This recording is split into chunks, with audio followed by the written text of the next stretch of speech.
Welcome to 6'5 Guys. Hi, I'm Steve Lawrence. And I'm Ed Mobley. What we're going to do today for this episode is, it's a new year, and we actually have new match rifles. That's the best part of a new year. It is. It's new stuff. It's the Christmas present. We actually picked them, a couple weeks ago? Absolutely, yeah. It's a gift that we give to ourselves. That's right. Yeah. We're really looking forward to this year and the new season 6'5 Guys. Again, thank you guys for tuning in, watching our adventures, and all of your comments and positive feedback. Yeah, it definitely makes it worth it for us to do this. Yeah. So we thought before we actually walk through the new rifles, we'd show you a little bit about what we're coming from right now. Yeah, so I started out with an Accuracy International Arctic Warfare in left hand. I originally started out with it barreled in .308, and I started out with the Night Force. It's a 15 power front focal scope, the 3.5 by 15, and it did really well in .308. And then I rebarreled it to 260. They sell a barrel for 260 for the obvious ballistic benefits. And that's where the problem started. It started to pierce primers, and unfortunately, AI didn't have a solution, and they recommended that I reduce the load to the point that it stopped piercing. But the problem was, I could only get a 139 CNAR up to a little over 2,600 feet per second. So it really wasn't a competitive rifle. So with that, Great work on. Fantastic. May not be optimal for shooting matches. Right. So the only since this happened to me, they have redesigned the firing pin channel to have a smaller aperture to address the primer piercing issue. So if you do purchase an AI rifle, you want to verify that it has the smaller firing pin aperture. Yep. Very good. And I noticed the skins also are a little bit different than your typical AW. Yeah, I mean, one of the things that's nice about this is you can take the skins and you can actually cut them up, and so what I did is these are the original skins that were actually on my AICS, but as I'll show you, actually I can show you right now on my AICS chassis system, I actually cut a notch out here so that it would do better on the barricades. But on this particular skin here, I experimented to kind of give me a sloped rear end. It really didn't work out as well as I had anticipated. But that is one of the cool things about the AI platform is you can take off the skins, you can modify them. If you make a mistake, just buy a new set of skins, which is probably what I'll do here. Yep. So yeah, I would definitely get rid of this little belly here on the barricade, because when you push forward, it'll just ride up. Okay. So I'll quickly kind of cover the match rifle I had been using up until the last match, actually last weekend. So this is a custom build made by Arbros Rifles. It's based off a Defiance Action that has been designed by our brothers. And I've got a 24-inch barrel. I actually put the muzzle brake back on in the last couple of months. I had been shooting it with a Thunder Beast Arms P1. It's a 30P1. Excuse me, 30P1, sorry. Yeah. 30P1. And this is all in an AI-AX chassis system. As far as optics, I've got a Schmidt & Bender 5-25 by 56 PM2, and it's sitting in a spur mount, 0 MOA, because I've already got 20 with the built-in rail on the Defiance Action. The other couple accoutrements on here, Harris bipod, and then a sling by HTI. It's the Chuck Mahaney model. So that's basically the match rig that I had been using. Yeah, and a note about the suppressor, 30P1 is just an incredible can. We love it, but here in the West Coast, we have matches down in California where they do not allow civilians to have suppressors, even though they're federally registered. So we made the decision that we would shoot with brakes, so that way we're not switching in between a can and a brake, depending on the locale. Right. Where we're You know, shooting. the other thing is also just getting in and out of barricades. You know, that extra length at times can be a little bit of a challenge to kind of maneuver. You know, it's not a lot of additional weight, but in going to a braked rifle, you know, it makes you a little bit more maneuverable. So there was kind of that added benefit. Although, you know, They've 30 come up with some newer. They've shorter, lighter. shorter, lighter cans. Yeah, that the Ultra actually, series. Yeah, that actually looks- have the same attenuation as the original 30P1. Absolutely. Yeah, and the 30P one's an absolutely great suppressor. Very, very accurate. No shift in zeros or anything like that. So I just want to make that clear that we love the Thunder Beast product line. It's just the California is our problem, not the Thunder Beast. big fans. Yeah, So. absolutely. All right. Well, let's get out the new match rifles.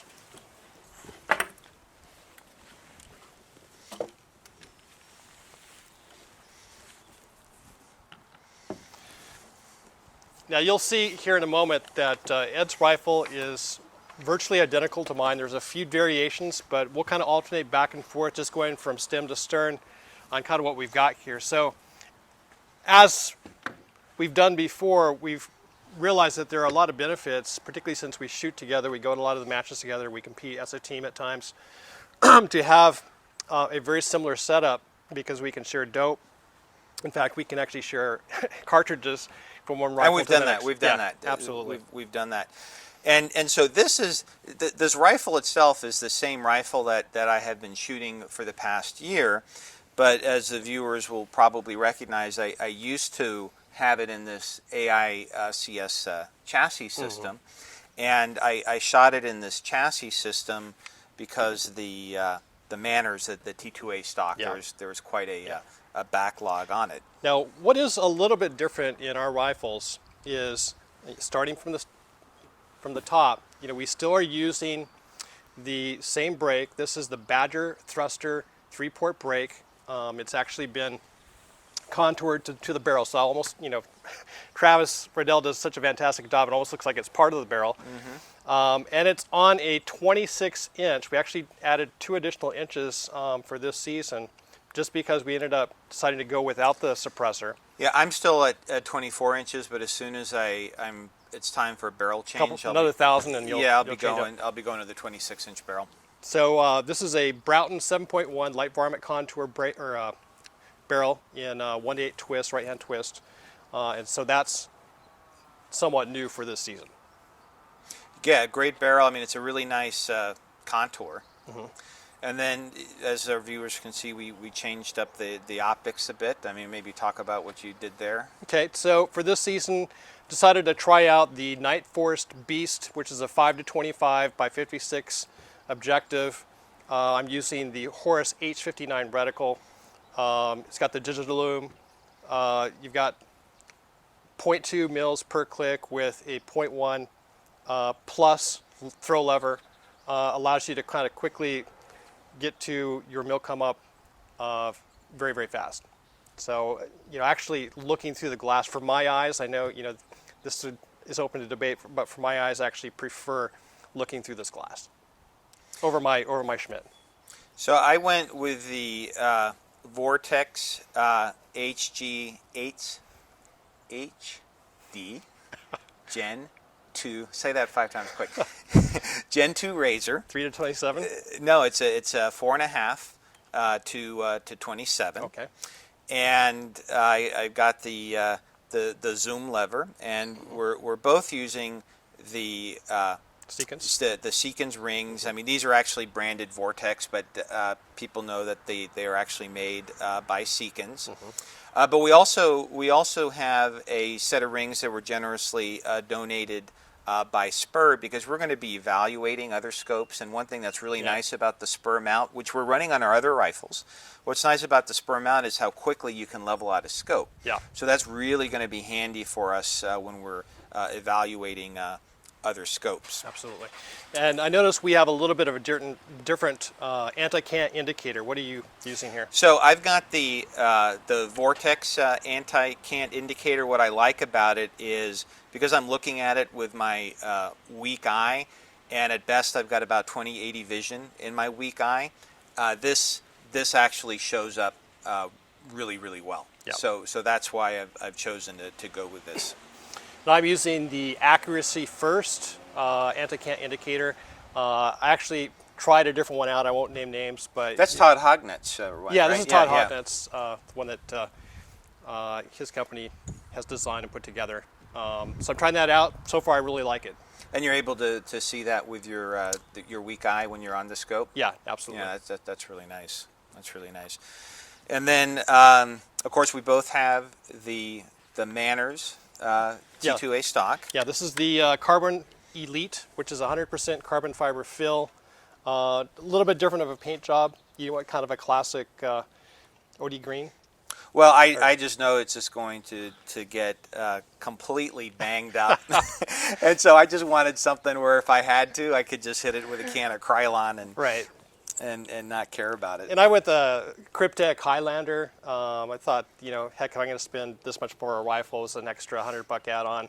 I know it's going to get road rash pretty quickly, but it's part of the game. And then one other tip on the Manners stocks. Sometimes, depending on your facial structure, you may need to raise the cheek piece beyond the. They have a little clip here, but sometimes you have to raise it up a little beyond there. And so Ace Hardware actually sells the nylon spacers that fit in there perfectly. And so we're both using those nylon spacers. I think you're using about two. Yep. I'm using 4 just to bring it up, just that extra scotch to be in line. When you get these 56 millimeter objectives, I mean, it really raises the scope up there. So you got to adjust the cheek piece. Yeah, and I'm noticing that with my Seekins rings, these are the 1-inch Seekins rings, but even with the 56 mil objective, it gets it so close to the barrel, I couldn't actually use the nice scope caps that the Night Force Beast came with. It actually came with some Tenebrix scope rings, or not scope rings, scope covers, and they wouldn't close. Like I couldn't even get them over because there was just that small little gap between the scope and my barrel. So I actually ended up using an old Bushnell bikini cover. I actually had to cut out this just so I could slip it over. Well, and what you can do if you really want to use your Tenebrix, you can run the spur mount because it's 1.18 inches, and it may give you that extra little clearance, but you're going to have to move your cheek piece a little bit more. Yeah, you're going to have to move your cheek piece. So, I mean, that's certainly something you could try out on that rig. Yeah. We have for the triggers, we have the Huber Concepts. Thank you for reminding me, because it absolutely just slipped my mind. I tell you, it is a really nice trigger. Again, these were sent to us for evaluation. Of course, if we decide to use them, we will purchase them.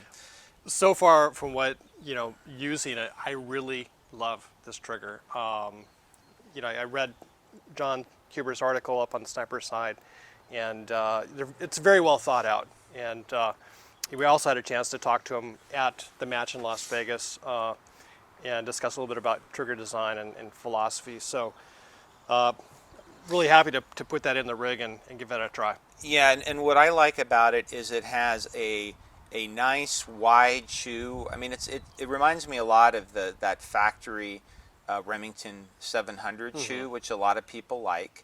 We were using jewel triggers, and again, those are really nice triggers, but I haven't been a fan of that narrow shoe in the single stage trigger.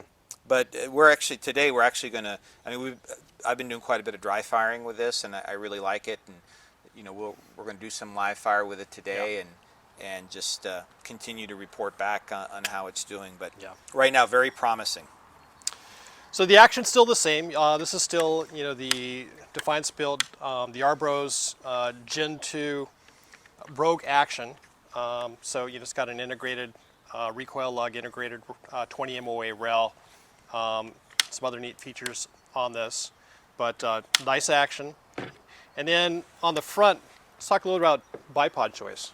Yeah, so I'm still running a Harris bipod, but I do have the newer Atlas bipod, which I'm going to try out as well. I mean, we've been seeing them in a lot of matches. You have, I believe, that's a version 8, right? Yeah, this is the 8.1 Atlas. Yeah, it works for me. Nothing wrong with that. Yeah, so and I'm so used to it that at this point I don't see any reason to switch back over to Harris. So, but I recognize the fact that it seems to me the majority of the folks that I was watching at the PRS match in Las Vegas last month were using Harris, although the Atlas is very popular as well. Well, yeah, no, but some of the top shooters were using the Atlas, and you can, if you have an AICS, you can mount them here. I tried the Atlas on the spigot, it just didn't work for me. But when you also mount it underneath here, because there's more space between the barrel than there is, say, with the Manners stock. At least for me, it sat a little high, so I really wasn't able to use the Atlas bipod when mounted here on the rail, because it was, even on its lowest setting, it was too high for me. But I don't have that issue with the Manners, so that's why I want to give that the Atlas another whirl, because there are some attributes, especially now that they fix some of the the leg rolling issues. Yeah, I definitely want to give it another shot. Yeah. So Ed, I see that you're using a new bag that you made. Why don't you tell us a little bit about that? Yeah, these type of bags that are made by Red Tack and others, they work really well because they isolate the hand from the rifle, and unlike rectangular or square bags that are turned up on end, you get much less movement, I've noticed. But the challenge that I faced with this particular bag is I needed something with just a little bit of extra height. Now they make a tactical pillow, which is a lot bigger, and I actually have that.